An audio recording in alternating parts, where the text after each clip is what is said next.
तो हम स्टार्ट करेंगे आज का वचन ताकि हम लेट ना हो, इसे जल्दी इस टॉपिक को पूरा करें ताकि जो वचन खुदा ने मुझे दिया है आपके लिए उसे आप समझकर अपने जीवन को बचाओ, अपने घराने को बचाओ। हालेलुया। कितने लोग ये विश्वास करते हैं कि आज ऐसा होगा? तो नाउ स्टार्ट। टॉपिक क्या है आज? टॉपिक क्या है? ये देखो क्या है ऊपर थंबनेल में। उनको बोलना निर्वैर को इसका अच्छा कोई थंबनेल बनाई, इसी आइडिया से सुने दे। देखो, सदोम और अमोरा के कुछ ही घंटों में नाश होने के रहस्य और इसका प्रभु भोज से क्या संबंध है, ये आज टॉपिक है। वापस ले लो। कितनों को बात समझ आती है? तुम लोग सदोम और अमोरा के बारे में कुछ जानते हो, लेकिन कुछ लोग तो जानते नहीं होंगे। जो नए होंगे वो नहीं जानते होंगे, और जो सोए हुए हैं वो नहीं जानते होंगे, क्योंकि बाइबल में लिखा जागते रहो। जागते रहने का मतलब सोना नहीं कभी, ये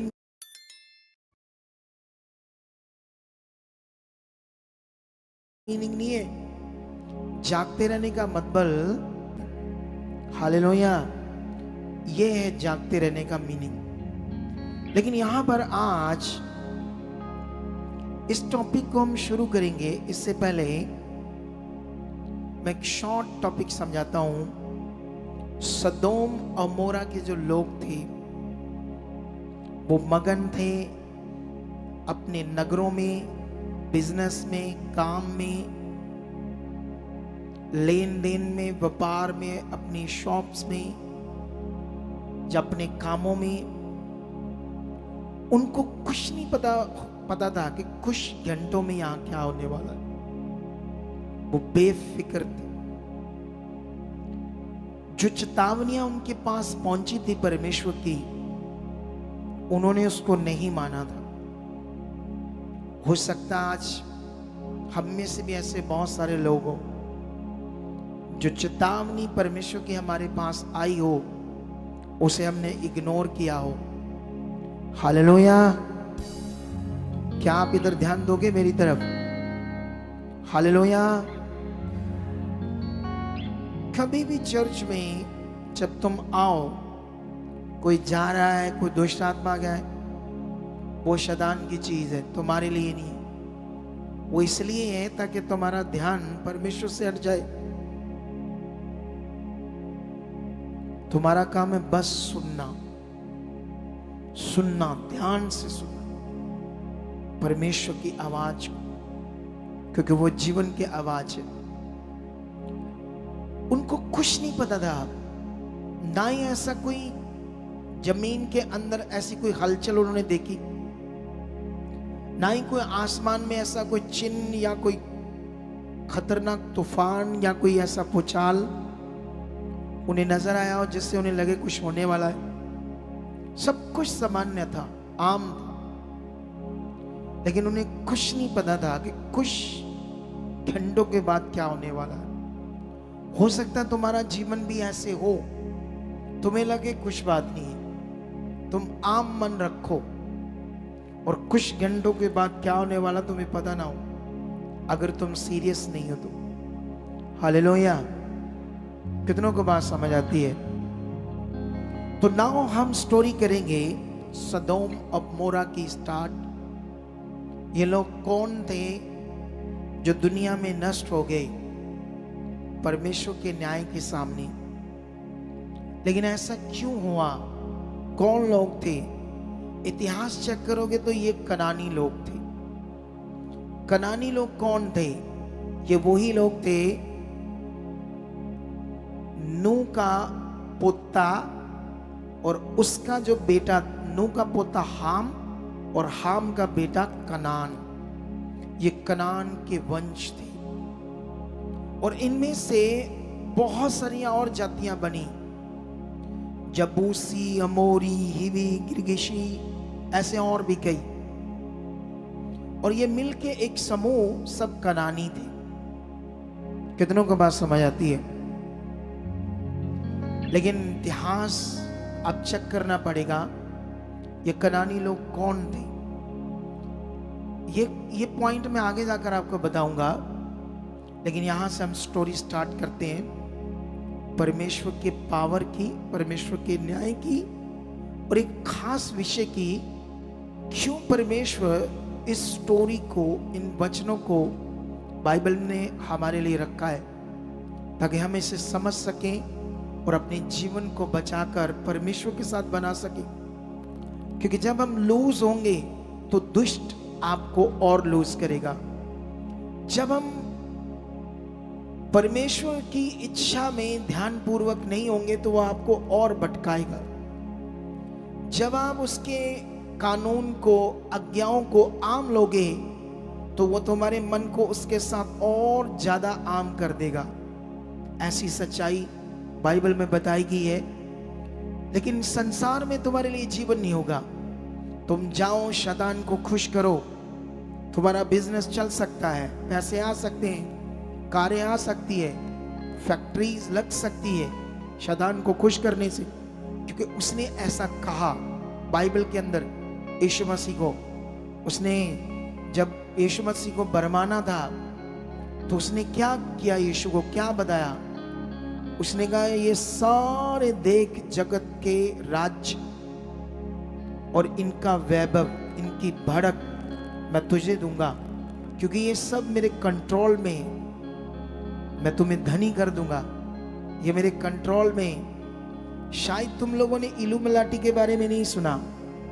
इल्लुमिनाटी का मतलब है जिसमें एक व्यक्ति अपनी आत्मा को बेचता है शैतान को, और फिर शैतान उससे फेम और नेम दोनों चीजें देता है, और उसमें तुम्हें दिलजीत दोसांझ भी मिलेगा उस इल्लुमिनाटी में। कितनों को बात समझ आती है? उसके कपड़ों पर देखना, ट्रायंगल में एक आंख होगी, वो इल्लुमिनाटी के सिंबल्स हैं, एक नहीं कई सारे। कितनों को बात समझ आती है? नहीं तो इतना अच्छा नहीं गाता हो, बोलो आम सिंगर है, इतना बड़ा लेवल में कैसे चला गया वो? उससे अच्छे तो गाने वाले और बड़े थे। हंसराज हंस बड़ा पावरफुल था, सिंगिंग की असली नॉलेज रखता था। पंजाब में सरताज पावरफुल गाने वाला है, उसके पास गाने की जबरदस्त कला है, लेकिन वो उस लेवल में नहीं गया, अभी बहुत पीछे उससे, क्योंकि अभी उसको इल्लुमिनाटी के बारे नहीं पता। कितनों को बात समझ आती है? जाओ, शैतान को खुश करो, वो तुम्हें दुनिया की चीजें देगा, लेकिन तुम्हारा जीवन नाश हो जाएगा। जीवन नहीं होगा तुम्हारे पास, शांति नहीं होगी, वो जिंदगी का असली आनंद नहीं होगा जो परमेश्वर के पास है। परमेश्वर उससे भी ज्यादा दे सकता है क्योंकि वो खुदा है, लेकिन जो व्यक्ति है वो शरीर में है, और शैतान का सारा काम शरीर में होता है और मनुष्य आसानी से करता है। लेकिन जो परमेश्वर की चीजें हैं, परमेश्वर की आज्ञाएं हैं, वो सारी आत्मिक है और उसको करने में कठिनाई लगती है इंसान को। कितनों को बात समझ आती है? लेकिन हम स्टार्ट करेंगे जल्दी जल्दी। बाइबल में उत्पत्ति में जाएंगे, लेकिन मैं बहुत सारी बातें पढ़ूंगा नहीं, सिर्फ तुम्हें समझाऊंगा। घर जाकर इन बातों को पढ़ना, जो लिखा होगा उसको मैं आत्मा के द्वारा तुम्हें और अच्छे से समझाऊंगा। जब तुम पढ़ोगे तो वहां पर तुम्हें कुछ प्रूफ मिलेगा, लेकिन जो मैं समझाऊंगा वो बातें ऐसे लिखी हुई तुम्हें नहीं मिलेगी, वो आत्मा की बातें होंगी जो तुम्हें सुनकर और अपने मन को क्या करना होगा, पक्का करना होगा। अगर तुम 18 अध्याय चेक करोगे तो तुम्हें अब्राहम मिलेगा 18 में। और अब्राहम क्या कर रहा है? दोपहर सूरज चढ़ जाता है, दोपहर तो नहीं काफी सूरज चढ़ जाता है, और अपने तंबुओं के पास खड़ा है एक छांव में। अचानक 3 स्वर्गदूतों को देखता है वो, और जैसे 3 स्वर्गदूतों को देखता है तो उसके पास खुद भाग कर जाता है, उनको दंडवत करता है और उनको दंडवत करने के बाद कहता है कि मेरे साथ चलो, खाना खाओ। उनको बड़ी इज्जत सम्मान देता है वो, और उन्हें छांव में बैठाता है और उनको खाने के लिए बोलता है। तो फिर वो बोलते ठीक है, जैसा तेरा मन कर। फिर वो पानी लेकर आता है पाँव धोने के लिए, और फिर अपनी पत्नी सारा को बोलता है कि इनके लिए अच्छा आटा, सबसे बेस्ट आटा लेकर गरम गरम रोटियां बना। फिर वो कोई नॉर्मल खाना नहीं उनके लिए बनाता, पूरा भोज अच्छे से खाना तैयार करता है। जैसे कहते हैं दिल से कुछ करना, जैसे परमेश्वर के लिए दिल से कुछ करना, और एक कुड़ कर करना, एक आम मन से करना, और एक फिर दिल से करना। कितनों को बात समझ आती है? अब्राहम को अभी नहीं पता, उसके लिए ये एक सिर्फ अजनबी है, अभी इसे क्लियर नहीं है ये परमेश्वर के दूत है, लेकिन फिर भी उनकी रिस्पेक्ट करता है। कितनों को बात समझ आती है? लेकिन जब उनको वो अच्छे से दूध, दही, रोटी, खाना कई तरह का तैयार करके उनके सामने रखता है, और वो फिर खाते हैं और खुद उनके साथ नहीं बैठता, खड़ा रहता है, इतनी रिस्पेक्ट देता है। लेकिन तभी एक स्वर्गदूत या एक जन उनमें से पूछता है अब्राहम को, तेरी पत्नी कहाँ है? वो कहता तंबू में। उसे वर्ड देता है कि जा, इसी रुत में आने वाले 1 साल के बाद उसकी गोद में एक बेटा होगा। कितनों को बात समझ आती है? अब यहां पर बात को आपने समझना होगा कि जो बातें हम सुन रहे हैं क्या है। अब परमेश्वर का वचन सारा के लिए एक जीवन की बात आती है, और बाइबल में लिखा सारा जब तंबू में ये बातें सुन रही थी और वो हंस रही थी, और उसका जो शरीर था, जो शरीर का माइंड था, जो शरीर की सोच बुद्धि थी, वो काम करने लगी। हंसने इसलिए लगी क्योंकि उसने कहा मैं जो 90 साल की हो चुकी हूँ और मेरा पति जो 100 साल का हो चुका है, हम बूढ़े हो चुके हैं, तो क्या ऐसा हो सकता है? तो उस वचन पर उसे बिलीव नहीं हुआ जो उनके मुंह से आया। कितनों को बात समझ आती है? लेकिन हमारे साथ भी ऐसा हो सकता है, जब सिचुएशन में दिमाग ज्यादा लग जाएगा, जब हम शरीर में ज्यादा बढ़ जाएंगे, तो शरीर में ज्यादा बढ़ जाएंगे तो जो हालात है वो हमें ऐसे फील होता रहेगा जैसे ये बहुत बड़ा है। शारीरिक सोच, दिमाग यही सोचता रहेगा ये कैसे जाएगा, क्योंकि वो नहीं जाएगा तब जब हम सही में परमेश्वर के साथ नहीं है, सही में हमारा दिल परमेश्वर के साथ नहीं है, सही में हम जाग नहीं रहे, सतर्क नहीं है। हालेलुया। वॉलंटियर को बोलो पीछे हो जाओ, थोड़ा सा बीच में नहीं खड़े होना। इसको बोलो ये बहन को साइड पे जो, खास करके मेरे सामने जो वॉलंटियर जो इनको टीच करता उनको इंस्ट्रक्शन देना। कितनों को बात समझ आती है? अब यहां पर ये आसमान में खुले में परमेश्वर के दूतों की सेवा कर रहा है। उनमें से एक दूत का किसी को नहीं पता वो कौन है, तीसरा कौन है, लेकिन याद रखना वहां परमेश्वर की उपस्थिति बहुत बड़ी थी।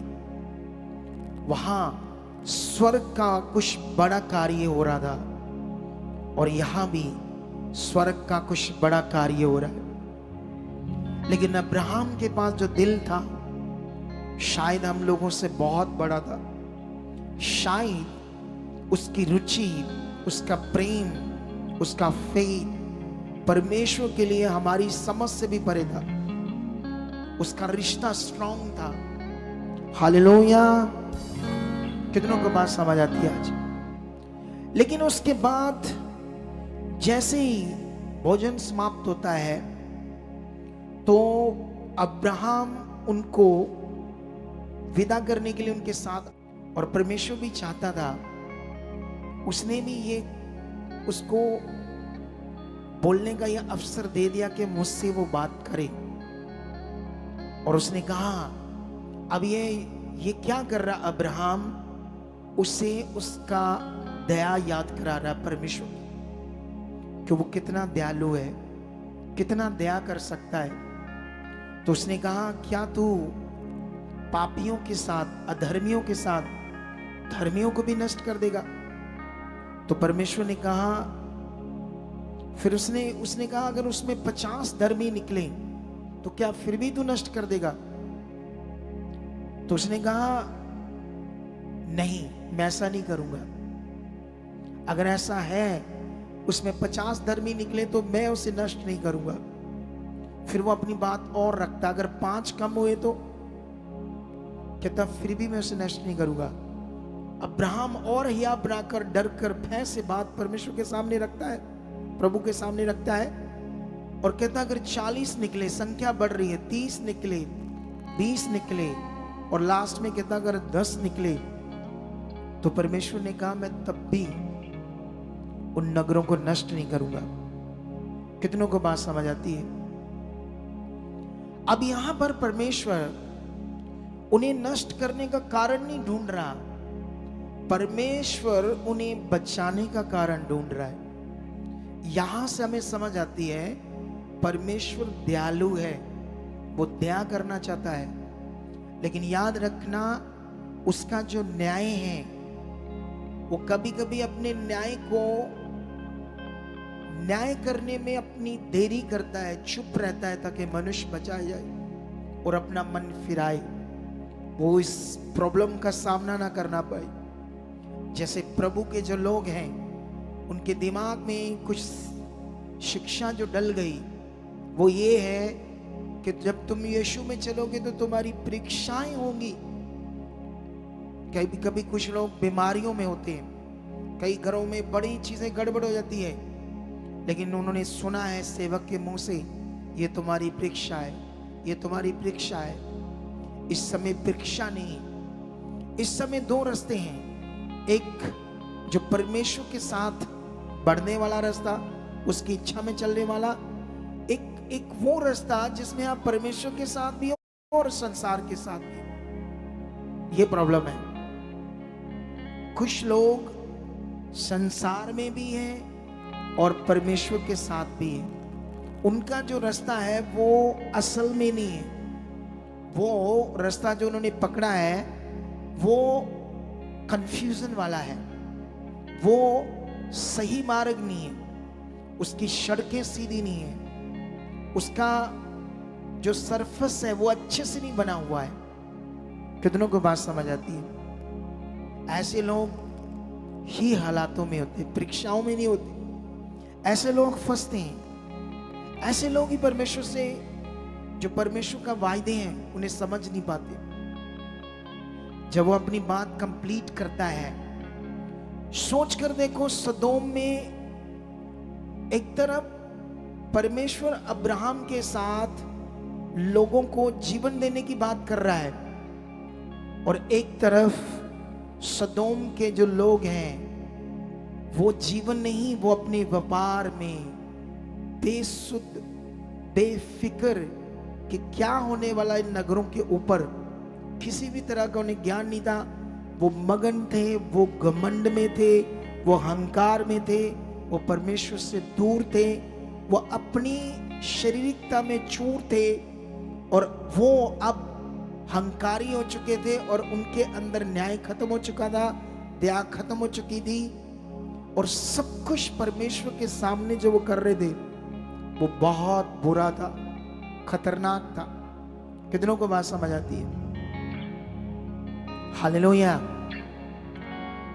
लेकिन बाइबल में लिखा, जब एक दूत से अब्राहम बातें कर रहा था, 2 दूत सदोम की खाड़ियों की तरफ निकल जाते हैं। लेकिन एक तरफ वो लोग मगन थे और उन्हें कुछ पता नहीं था कि कोई धर्मी हमारे को बचाने के लिए प्रार्थना कर रहा है, लेकिन वो अपने विचारों में, अपनी बुद्धि में, अपनी समझ में, अपने तरीकों से चल रहे थे, लेकिन एक धर्मी उनको बचाने के लिए प्रार्थना कर रहा था। और यहां भी कोई है जो चाहता है आपका जीवन बचे। यहां भी कोई है जो आपकी प्रार्थनाएं कर रहा है आपके जीवन को बचाने के लिए। शायद तुम्हें उसका अंदाजा नहीं, शायद कुछ लोगों की शारीरिकता उस बात पर अच्छा मन नहीं रखती, शायद कुछ लोगों को इन बातों का कोई समझ नहीं है कि यहाँ हमारे लिए क्या हो रहा है, क्या किया जा रहा है, कौन है जो ऐसा हमारे लिए कर रहा है ताकि हमारी जिंदगी बचे और अच्छी हो जाए। क्यों डांटता है वो, क्यों हमें समझाता है ये पॉइंट, लेकिन हम अपनी शारीरिकता में, बुद्धि में, समझ में, अपने तरीके में जो आपको राइट लगता है, सही लगता है, उस तरह कर रहे हैं। Hallelujah, hallelujah. एक वो एलईडी के पास बंदा बैठा है, व्हाइट शर्ट वाला। पहले भी वो फोन देख रहा है, फिर मुझे लगता है फोन पकड़ कर बैठा यही बंदा। ये कौन है बंदा? इसे बोलो सीधा सुन, ध्यान देखो।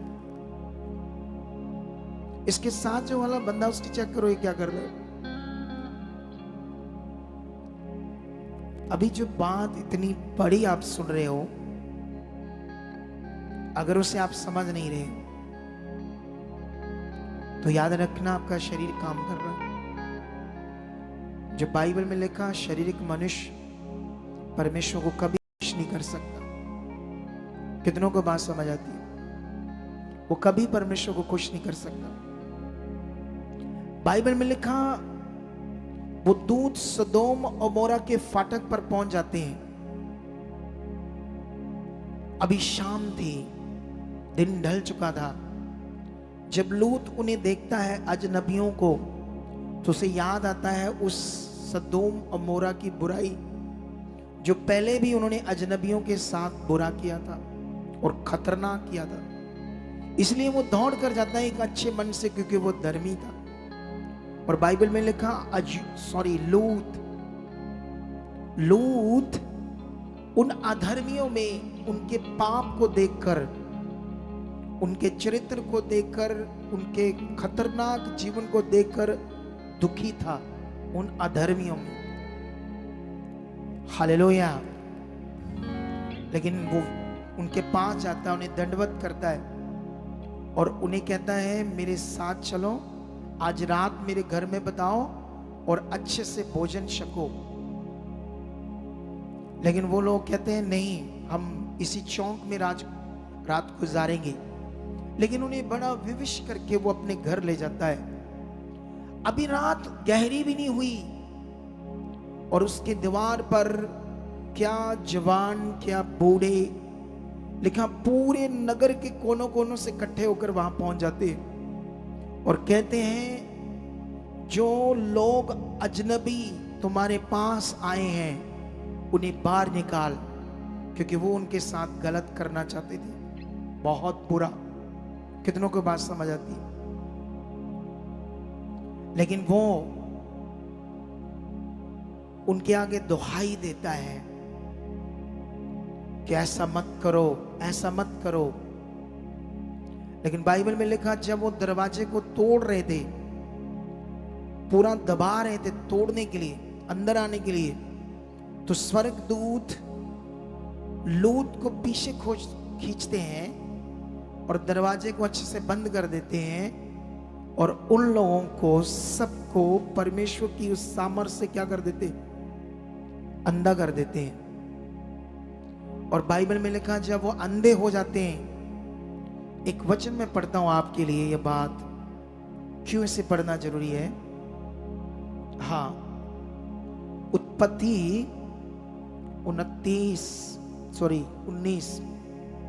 19 का 11 में लिखा, और उन्होंने क्या छोटे क्या बड़े सब पुरुषों को जो घर के द्वार पर थे अंधा कर दिया। वे द्वार को टटोलते टटोलते थक गए। ये वचन में क्यों तुम्हें पढ़ा रहा है, इधर देखो। क्योंकि जब वो अंधे हो गए तो उन्होंने अपना पाप, अपने अंदर की वो क्रूरता और अपने अंदर वो जो शैतान का जीवन था, उसे मन नहीं फिराया।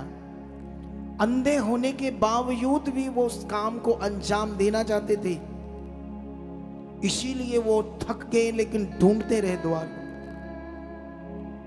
इतनी बड़ी पावर को देखा और पश्चाताप नहीं किया उन्होंने, मन नहीं फिराया उन्होंने अपने अंदर ये सोच नहीं लाई कि ये लोग कौन है जिन्होंने हमें अंधा कर दिया। ये कौन लोग हैं जिन्होंने हमारे साथ ऐसा कर दिया ताकि हम जाने, आवाज दें, इनसे बात करें। लेकिन उनके लिए तब तक देर हो चुकी थी, उनकी क्रूरता बढ़ चुकी थी, उनकी शारीरिकता बढ़ चुकी थी। शायद कुछ हमारे लिए ऐसा ना हो जाए, इसीलिए बाइबल कहती मन फिराओ। कभी कभी हमारा शारीरिक जीवन हमें इस हद तक ले जाएगा जहां से वापस आना मुश्किल हो जाएगा। कितनों को बात समझ आती? जानते ये लोग कौन थे? ये कनान का वंश थे। कौन कनान?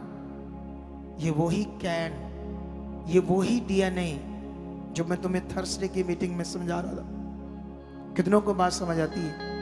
ये वो शैतान का डीएनए था जो कैन के अंदर आया और ये कैन से इनके अंदर था। और जानते इनकी ये लोग कौन थे और क्या कर रहे थे उस नगरों में? सबसे पहले हमें लग रहा शायद इनका पाप ये था कि ये ऐसा कर रहे थे इसीलिए परमेश्वर ने नष्ट कर दिया। इनका पाप ये था कि सबसे पहले ये परमेश्वर को जानते थे। इतिहास चेक करो, विद्वानों की किताबों को चेक करो, गूगल की सर्च को चेक करो। ये कनानी थे, ये परमेश्वर को जानते थे, ये यहोवा के लोग थे, ये खुदा को जानते थे। लेकिन कनान के वंश से, कैन के वंश से ये लोग शैतान के डीएनए में बढ़ चुके थे। जैसे कभी लोग, बहुत सारे लोग सुनते हैं यहां पर खुदा के दास क्या समझा रहे हैं, लेकिन उनके लिए वो आज्ञा तोड़ना आम बात होती है, उस बात को ना मानना आम बात होती, क्योंकि शरीर में उन्हें समझ नहीं आता। शरीर में उन्हें समझ आता है अपना जाना, शरीर में उन्हें समझ आता है गर्मी, शरीर में उन्हें समझ आता है टाइम बड़ा लगा देते हैं, शरीर में उन्हें यह समझ आता है। लेकिन वो टाइम याद नहीं रखते हॉस्पिटलों का, लाखों पैसे लगाने का, बाबों को देने का, धक्के खाने का, दुख और दर्द और पीड़ा और बीमारियों की उस अशांति को, दुख को सहना, वो भूल जाते हैं उस टाइम को। और ये जो परमेश्वर का पवित्र टाइम है, जिसमें एक सॉन्ग है, वो कैसे एक सॉन्ग है, 100 दिनों से चंगा है। थोड़ा सा बोल, हाथों को उठाओ। जेड़ा दिन तेरे चरना च लंघ जावे, ओ 100 दिना तो चंगा है। जेड़ा दिन तेरे चरना च लंघ जावे, ओ 100 दिना तो चंगा है। वो भूल जाते हैं हम कहां हैं, किस पवित्र परमेश्वर की हजूरी में। कौन है वो पवित्र परमेश्वर जिसने मुझे आसमान बनाकर दिया, इस पृथ्वी पर पैदा किया, जीवन जीने के लिए सांस दिया, ये शरीर दिया, एक वजूद दिया। लेकिन उन्हें ये परमेश्वर की हजूरी में ज्यादा देर बैठना उनके शरीर को अच्छा नहीं लगता। उन्हें लगता ये टाइम ज्यादा है, इसीलिए कुछ लोगों का दिमाग ऐसे काम करता, वो लेट आते हैं। उन्हें लगता जल्दी जाएंगे, इतना लंबा बैठेंगे, 12-1 बजे जाएंगे, 1:30 बजे जाएंगे, खुदा के दास आएंगे, सुनेंगे, फिर वो प्रार्थना करेंगे, फिर घर चले जाएंगे। कितनों को बात समझ आती है? ये वो लोग हैं जो लोग परमेश्वर के विरुद्ध खड़े हो चुके थे। ये नगर बसा रहे थे, और सबसे खतरनाक ये काम क्या कर रहे थे, ये पत्थर मिट्टी की चीजों को बनाकर उसे ईश्वर मान रहे थे और परमेश्वर के दिल को जलन उत्पन्न कर रहे थे। उसके बनाए हुए लोग, इस दुनिया में कोई दूसरा परमेश्वर नहीं, इस दुनिया में एक परमेश्वर है जिसने सृष्टि रची है, लेकिन इस हद तक शरीर में बुद्धि बंद हो जाती है कि ये अंडरस्टैंडिंग ही नहीं आती इंसान को कि परमेश्वर कौन है। ये वो लोग थे जो परमेश्वर के न्याय को भूल चुके थे और उनके अंदर शैतान ने एक डर खत्म कर दिया था कि हमें कोई न्याय हमारा नहीं होगा। इसलिए वो व्यभिचार में, पाप में, बुराई में, संसार की चीजों में इतना लिप्त हो चुके थे, इतनी गंदगी, इतने बुरे काम। इससे समझ आता है जब वो स्वर्गदूतों में कहते बाहर निकालो।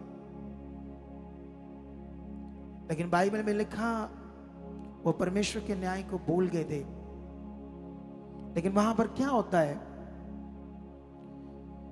वो भूल गए थे कि सुबह जो सूरज चढ़ने वाला है, ये कुछ लोग आए थे, लेकिन रात को लोग अपनी दुकानों का पैसा, चीजें संभाल रहे थे, अगले दिन का प्लानिंग कर रहे थे अपनी शॉप की, बिजनेस की, चीजों की, जैसे हम कर रहे। लेकिन हम भी बोल रहे हैं कि उसने हमें क्यों चुना है। हम भी बोल रहे हैं कि हमने, बाइबल में ये लिखा था, तुम जो कुछ भी करो पिता परमेश्वर की महिमा के लिए करो और यीशु मसीह के नाम से करो। तुम बिजनेस में परमेश्वर को सबसे पहले रखो, तुम रिश्तों को परमेश्वर के सामने रखो, तुम्हारे बेटे बेटियां की शादियां होती तो वो परमेश्वर के साथ होनी चाहिए। तुम्हारा रास्ता परमेश्वर का अगर नहीं है, तुम परमेश्वर के पास स्वार्थ से आए हो और तुम्हारा पुराना रास्ता वो मिक्स है, तुम्हें परमेश्वर से तो बस काम चाहिए, लेकिन तुम्हें दुनिया और संसार को खुश करने के लिए उनके हिसाब से चलना, उनके हिसाब से शादियां करनी है। यीशु मसीह में आने के बाद अगर तुम्हारा धर्म या तुम्हारी जाति तुम्हारे दिमाग में है, तो याद रख लेना तुमने परमेश्वर को नहीं जाना। तुम परमेश्वर से अभी तक अटैच नहीं हो, तुम्हें सच्चाई समझ ही नहीं है। फिर तुम आज भी उस पाप के वश में हो जिसके लिए यीशु मसीह ने अपना क्रूसीफाई किया, ताकि तुम उस बंधनों से, उस गुलामी से आजाद होकर कौन सा जीवन जियो जो यीशु मसीह में, क्राइस्ट का जीवन, मसीह जीवन, जिसमें बाइबल में लिखा तुम मेरी निज प्रजा हो, तुम मेरे पवित्र लोग हो। कितनों को बात समझ आती? अब तुम्हारी कोई जाति नहीं है। अगर यीशु मसीह में आने के बाद तुम्हारा धर्म और जाति खड़ी रहती है, तुम्हारे बच्चे, तुम्हारे लोग, उस हिसाब से तुम ढूंढते हो, करते हो चीजें,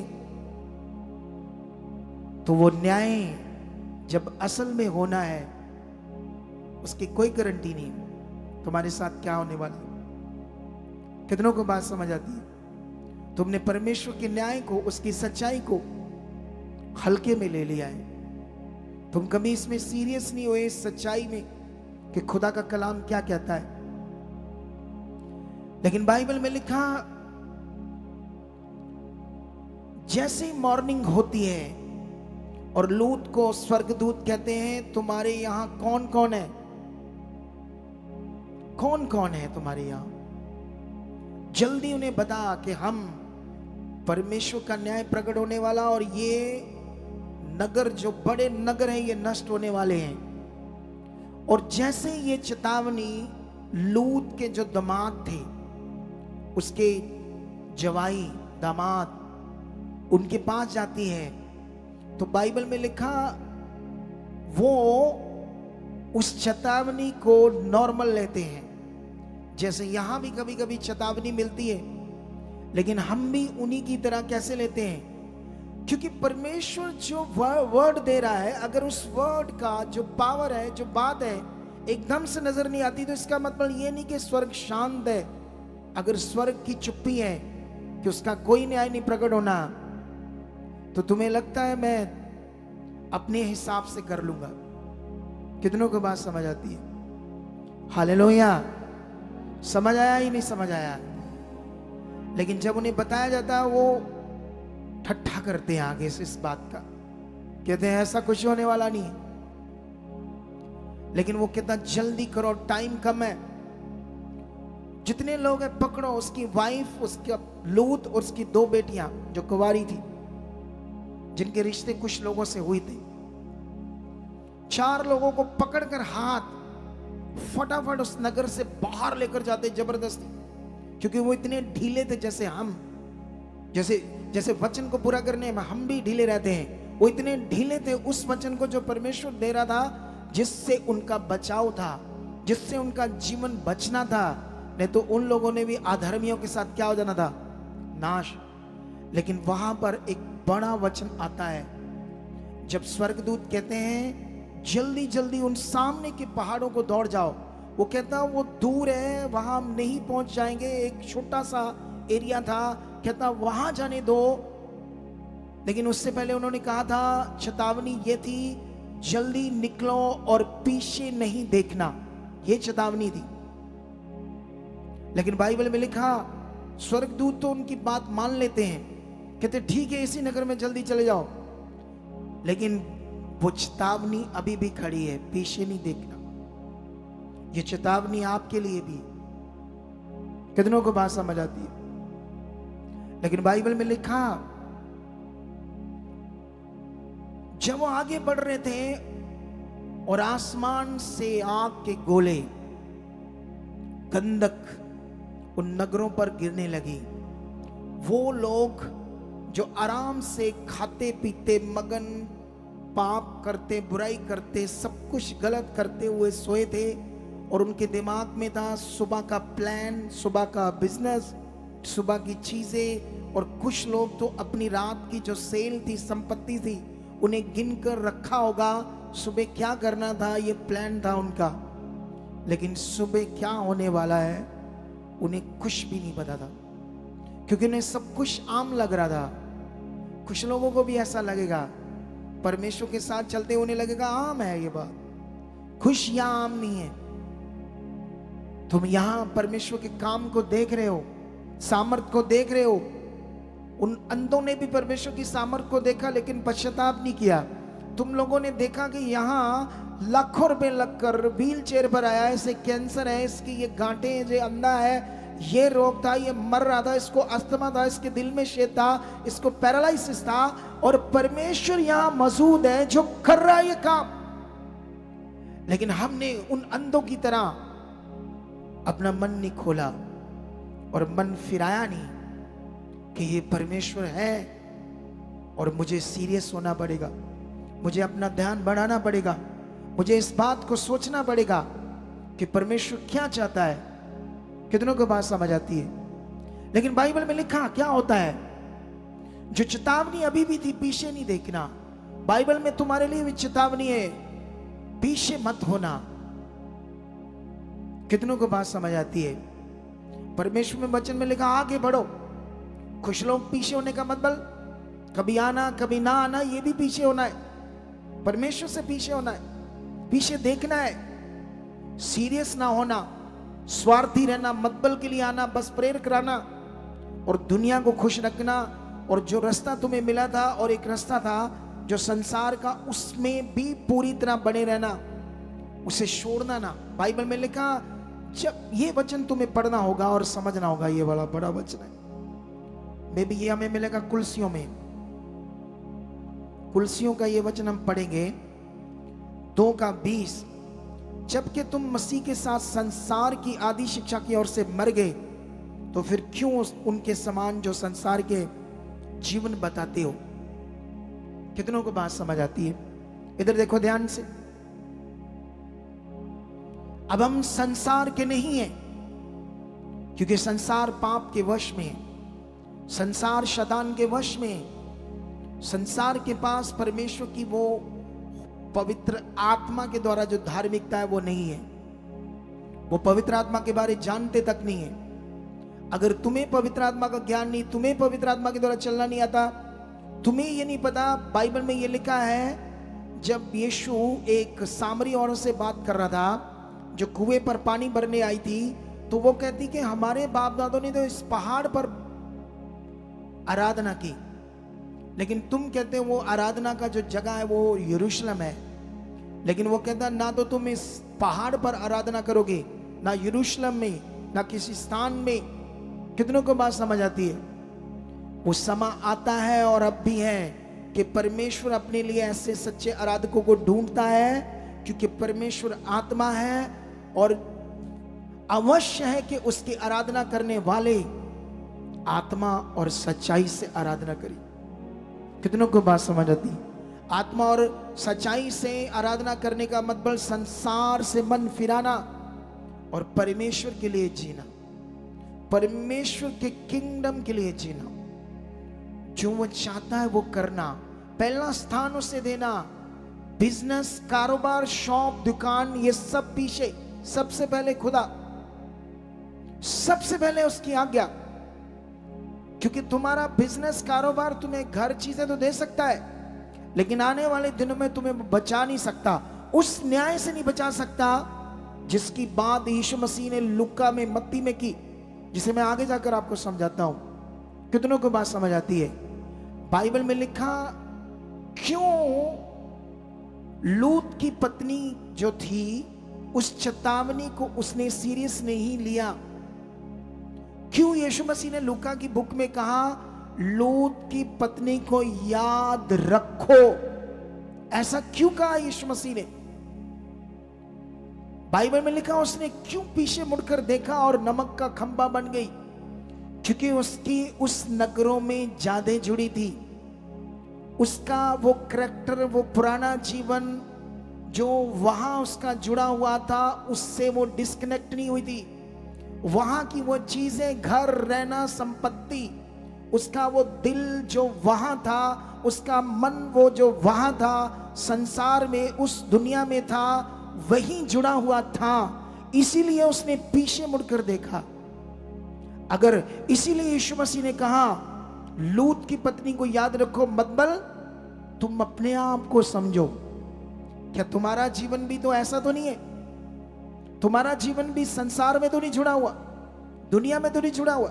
परमेश्वर तुम्हारे लिए एक जस्ट सोर्स है, परमेश्वर जस्ट तुम्हारे लिए एक फैसिलिटी है जो मुझे लेनी है मतबल से। बाकी मेरा हिसाब मेरे हिसाब से, बाकी दुनिया है, संसार है, उस हिसाब से। मुझे लोगों को खुश करना है, इंसानों को खुश करना है। कल को ये ना बोले तुम्हारी जाति है, तुमने ये कैसे शादी कर ली, किस हिसाब से कर ली, नक न कट जाए आटी। कितनों को बात समझ आती है? तुम सर्वशक्तिमान परमेश्वर के पास आए हो, किसी मनुष्य के पास नहीं। हालेलुया। कितने लोगों को बात आज समझ आती है उस पावरफुल वचन की, जो तुम्हारे लिए सब कुछ कर सकता है, जो तुम्हें जीवन दे सकता है। ये टेस्टमनी तुम्हारे लिए एक प्रूफ है कि परमेश्वर है, ताकि हम मन फिराएं, परमेश्वर की इच्छा में चले। कितनों को बात समझ आती है? लेकिन यहां पर मैं तुम्हें समझाना चाहता हूं यीशु मसीह ने लूका में क्यों उस समय के लोगों को ये बातें बताई। मैं थोड़ा सा ये पढ़कर सुनाना चाहता हूं जल्दी जल्दी, ताकि तुम्हारे दिमाग में ये वचन बैठा रहे और तुम खुदा की इच्छा में अपने आप को बनाओ। हालेलुया। बाइबल में लिखा लूका 17 अध्याय, उसका ये वचन पढ़ेंगे हम 25 से 29 तक। क्या लिखा है? परंतु पहले अवश्य है कि वे बहुत दुख उठाए,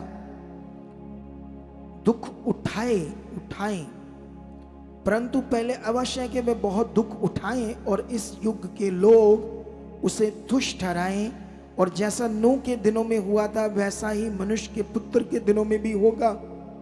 जिस दिन तक नूह जहाज पर ना चढ़ा उस दिन तक लोग खाते पीते थे, उनमें विवाह होते थे। सब तब जल प्रलय ने आकर उन सबको नष्ट कर दिया, और जैसा लूत के दिनों में हुआ था, और लोग खाते पीते, लेन देन करते, अपने तरीकों से जीते, घर बनाते, पाप करते और परमेश्वर का भय से दूर रहकर अपनी जिंदगी को बताते। 29 में लिखा, परंतु जिस दिन लूत सदोम से निकला उस दिन आग और गंधक आकाश से बरसी और सबको नष्ट कर दिया। मनुष्य के पुत्र के प्रकट होने के दिन में भी ऐसा ही होगा। यह वचन तुम्हें शायद याद नहीं है। यह भी दिन दुनिया के ऊपर आने वाला है। बोलो, क्या आने वाला है? ये दिन भी दुनिया के ऊपर आने वाला है, मनुष्य के पुत्र के दिनों में। ये जो टाइम है इस समय जीसस का है, क्योंकि यीशु आया था, अब न्याय वो कर रहा है। यीशु ने कहा जैसा नूह के दिनों में वो लोग परमेश्वर की इच्छा से बाहर हो गए, अपने तरीके से चले, उनके अंदर परमेश्वर का कोई डर नहीं था, कोई भय नहीं था कि कोई बनाने वाला इस दुनिया का मालिक है जो सच्चा न्याय करता है। लेकिन उन्होंने भूल कर अपनी जिंदगी को दुष्ट की जिंदगी के अनुसार जिए। ये लोग सदोम और मोरा के लोग ऐसे ही थे। ये परमेश्वर के विरुद्ध इंसानियत के प्रति एक गंदा नाच नचा रहे थे, इंसानियत को शर्मसार कर रहे थे और परमेश्वर के विरुद्ध खड़े हो चुके थे और उसकी जगह पत्थरों को, मिट्टी को, चीजों को दे चुके थे। कितनों को बात समझ आती? जो उन्होंने हाथ से बनाई हुई चीजें थी। लेकिन जब इनके ऊपर न्याय आया, लेकिन परमेश्वर ने उन्हें तो मौका दिया। इसीलिए वो अब्राहम से बात कर रहा था कि अगर मुझे 10 भी मिल जाएं तो मैं कारण ढूंढ रहा हूं कि बच जाएं, क्योंकि परमेश्वर नहीं चाहता कोई नाश हो। बाइबल ऐसा कहती है। लेकिन नाश होने का कारण इंसान है, जब वो अपने तरीके से चलता है, जब अपनी मर्जी से चलता है। लेकिन याद रखो, अब एक सबसे बड़ा विषय बाइबल में लिखा, परमेश्वर कहता अगर 10 भी मिल जाए धर्मी तो वो नगर बच जाएंगे। परमेश्वर यही बात तुमसे करता है। अगर तुम्हारे गांव में कोई नहीं है, तुम अकेले हो, तुम्हारा परिवार है, तो तुम परमेश्वर की इच्छा को पूरा कर सकते हो ताकि तुम्हारा नगर, तुम्हारा गांव बच जाए। तुम प्रेयर करो उनको बचाने के लिए, जैसे अब्राहम कर रहा था, जैसे मैं तुम्हारे लिए कर रहा हूं। कितनों को बात समझ आती है? अगर तुम अकेले हो तो अपने परिवार को मांगो, आसपास के लोगों को मांगो, ताकि धर्मियों की गिनती बढ़े और वहां पर वो नगर बचाए जाए। परमेश्वर ऐसा चाहता है। कितनों को बात समझ आती है? ये वचन तुम्हारे लिए भी है। और खास करके ये जो स्टोरी है, ये पुराने नियम की वो स्टोरी नहीं है। ये वो स्टोरी है जो हमें एक तस्वीर देती है, एक उदाहरण देती है, एक दृष्टांत देती है कि मनमानी, शारीरिकता, परमेश्वर के वचन को इग्नोर करना और उसकी आज्ञाओं को तोड़ना, परमेश्वर से दूर होना है।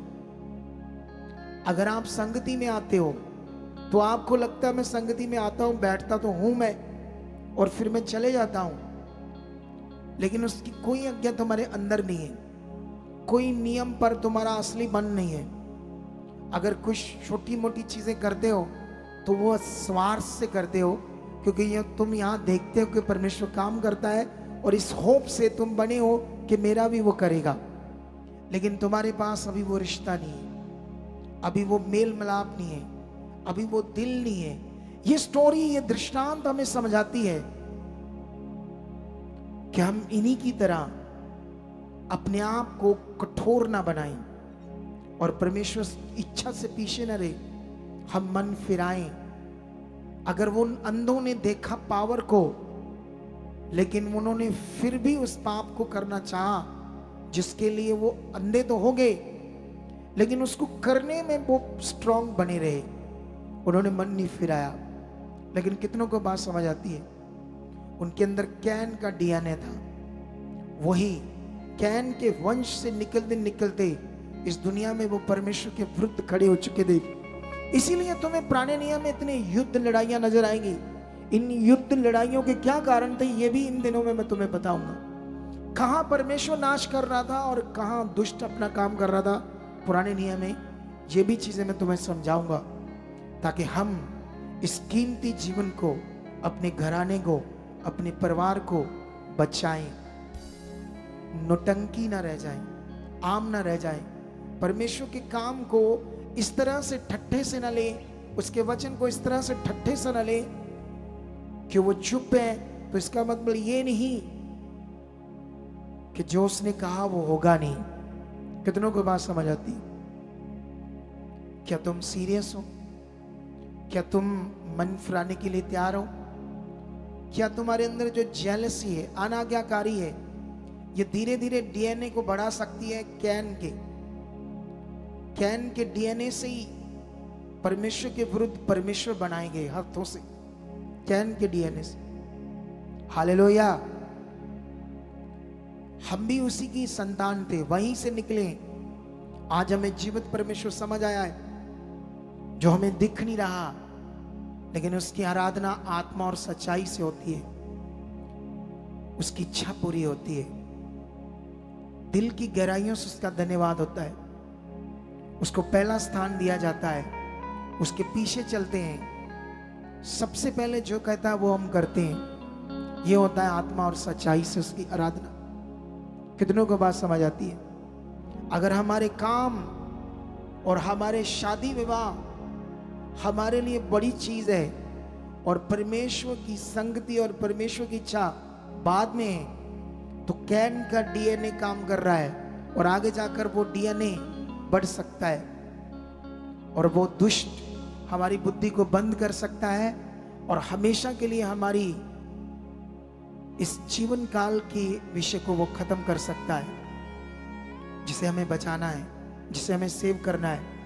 कितनों को बात समझ आती है?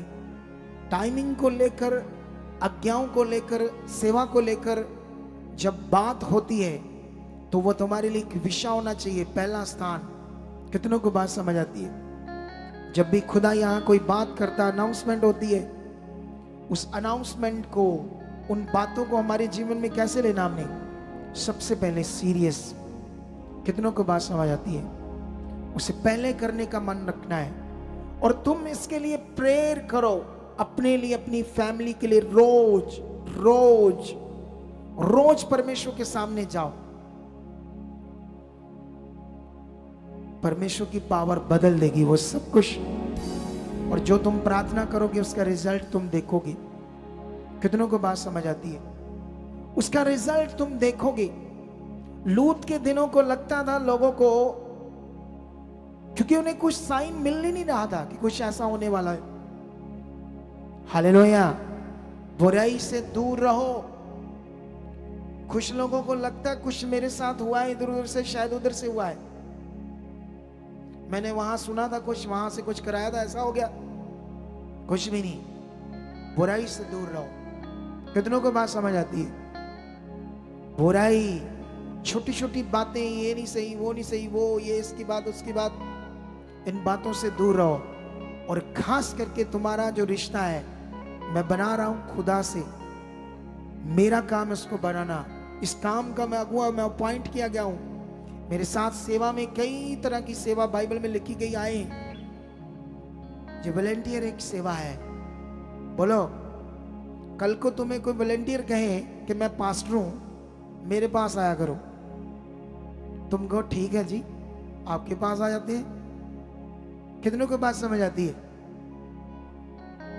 लेकिन याद रखो, उसको हमने तो पास्टर बनाया नहीं। अगर बनाया होता तो आपको पता चल जाता।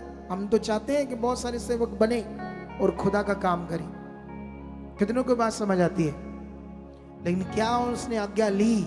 क्या कभी भी कोई भी तुम्हें यहां कुछ कहता है तो मत सुनो, आप बस परमेश्वर की सुनो। उसको बोलो नहीं, हम नहीं सुनते ये बात। कोई तुम्हें भरमाने की कोशिश करे यहां, उससे दूर रहो। उनको बोलो नहीं, सॉरी, हम आपसे प्यार करते हैं, हम मसीह में हमारे बहन भाई हो, लेकिन हमें ज्ञान देने की जरूरत नहीं। हम सुन रहे खुदा के दास के मुंह से, वो हमारे लिए बहुत, उसी को हम पूरा कर ले तो वही बहुत है।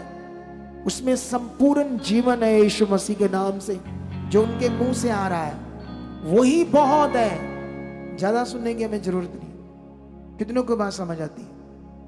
कि आज तुम अपना मन फिराने के लिए तैयार हो? क्या इस वचन को सुनने के लिए तैयार हो दोबारा 2-3 बार, जब तक आपके अंदर पक्का ना हो कि मैंने क्या सुना है, इसे कैसे पूरा करना है? तो ये आज आप परमेश्वर के सामने फैसला लो। आज एक फैसला करो कि मुझे सिद्ध बनना है। कितने बजे संगति शुरू होती है? कितने बजे खुदा के दास कहते जाना है? मुझे करना है। हॉस्पिटलों में, आईसीयू में मरने से तो अच्छा है प्रभु की संगति जो गा रहे हम 100 दिनों से, वो दिन चंगा है जो तुम खुदा के घर में हो। कितनों को बात समझ आती? क्योंकि ये जो तुम्हारे लिए दिन है, यही तुम्हें बचाएगा। ये दिन तुम्हें बचाएगा, क्योंकि यहां तुम जीवन की बातें सुन रहे हो।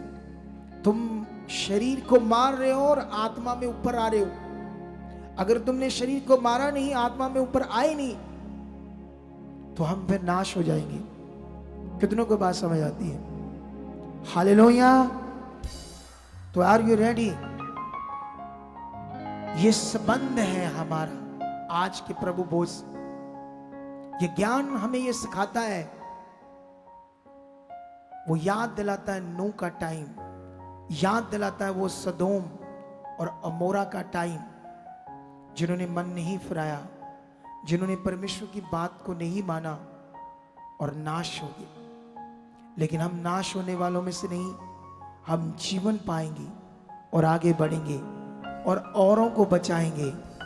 तुम्हारी जरूरत है तुम्हारे नगर को तुम्हारी प्रार्थना की, तुम्हारी जरूरत है तुम्हारे शहर को तुम्हारी प्रार्थना की और तुम्हारे सुसमाचार की। और ये आज्ञा है प्रभु की तुम्हारे लिए कि तुम ऐसा करो, वो भी निस्वार्थ सच्चे दिल से। तुम्हारा घर सोने चांदी से भर जाएगा। कुछ लोगों को सुसमाचार देते हैं और फिर उन पर भार डालना शुरू करते हैं। मैं हूं, मैंने सुसमाचार दिया, मेरी गल मन, ऐ नहीं करना, ओ नहीं करना, जो मैं कहूंगा वो करना है। तूने सुसमाचार देकर खरीद लिया उन्हें, तुम हाकिम बन गए, उन पर ठेकेदार बन गए कि जो तुम कहोगे वो करे। कुछ लोग ऐसे ही करते, जैसे मैंने इन्हें खरीद लिया सुसमाचार दे, ऐसे करो, ऐसे हम कहते ऐसे करो। अगर ऐसे करोगे तो तुम्हारा जीवन और खराब हो जाएगा। कितनों को बात समझ आती है?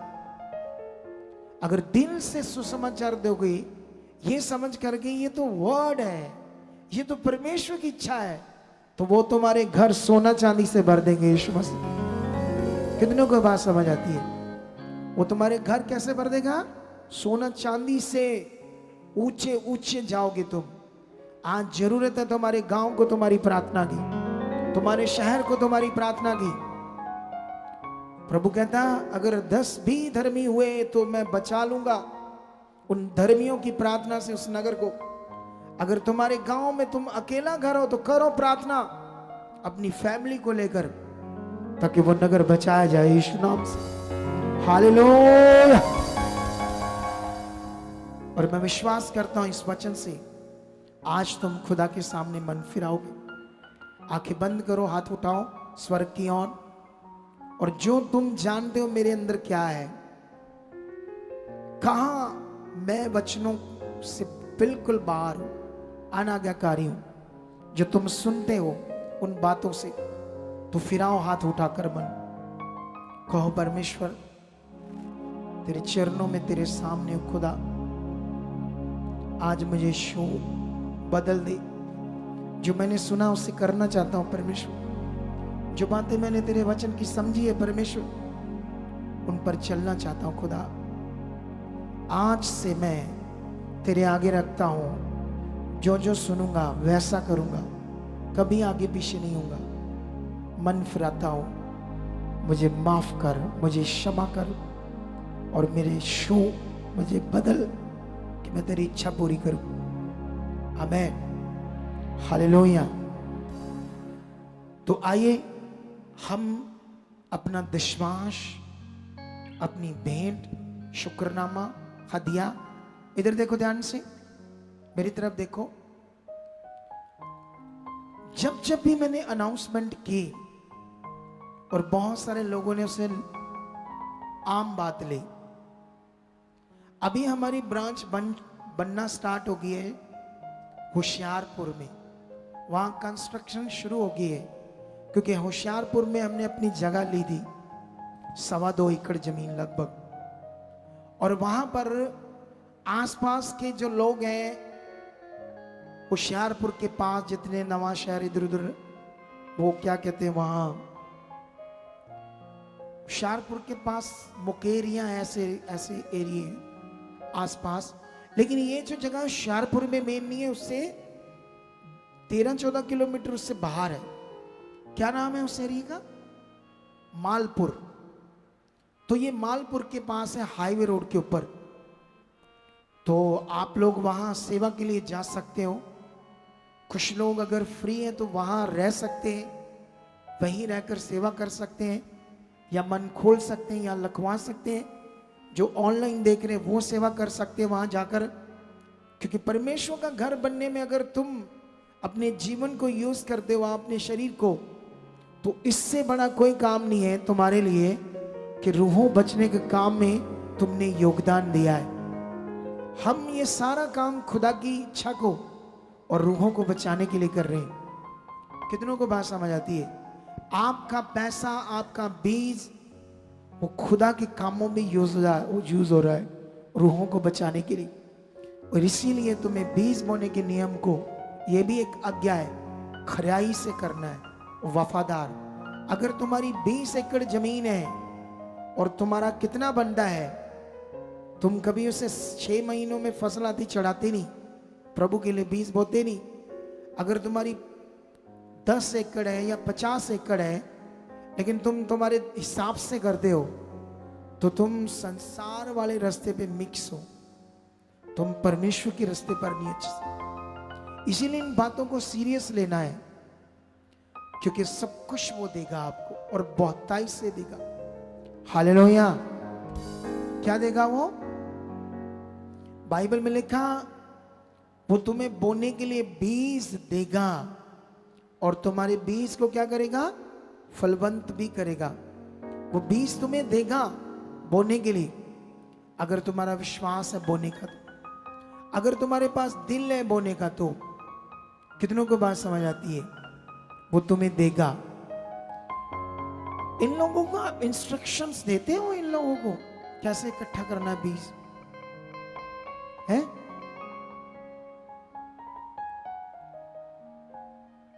इन्हें समझ है ना सबको? सुनो देखो ध्यान से। अभी जो हमारे ऑनलाइन लोग हैं, ये उनके लिए हमारी सोसाइटी है सच दा रिश्ता, लेकिन आने वाले संडे तक शायद ये नहीं होगा, क्योंकि हमारे लगभग अकाउंट्स कंप्लीट हो चुके हैं। छोटी मोटी फॉर्मेलिटीज रह गई है, फिर पवित्र आत्मा के प्रबंध के नाम से स्टार्ट हो जाएंगे अकाउंट्स। ठीक है?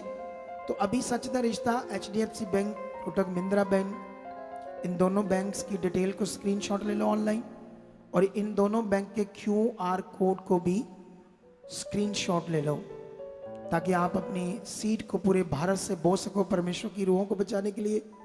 और इनमें कभी फॉरेन से नहीं बो सकते हम।